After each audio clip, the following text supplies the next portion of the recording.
Peggy 3.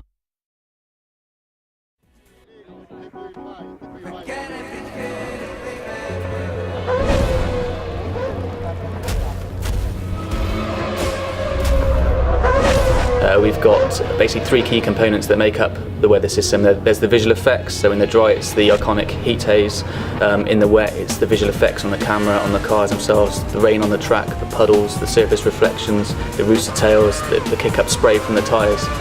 The second aspect is how those visual effects tie into the track simulation. The third part of the weather system is actually the effect it has on the gameplay.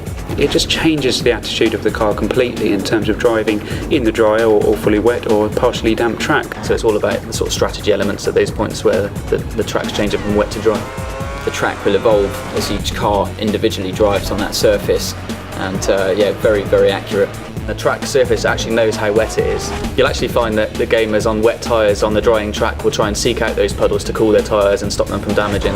When you're in the car, you've really got no idea what the weather's doing, but the teams, they know by the radar where the weather is coming in from and how long it's going to last.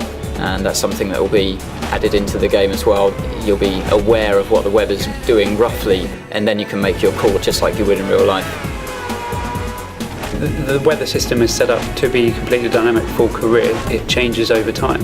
So you go to Spa, a typically very unpredictable track. You need to be prepared to alter your car balance as the race weekend progresses, so that when you're heading towards that Sunday race day, you think you've got a car set up that is going to be balanced for the predicted weather conditions.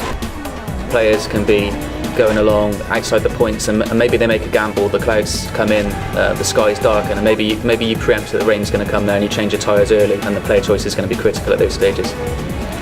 It brings that new element of launching a multiplayer game with Monaco in a heavy downpour, Monaco in the sun, or Monaco when the rain just starts coming down.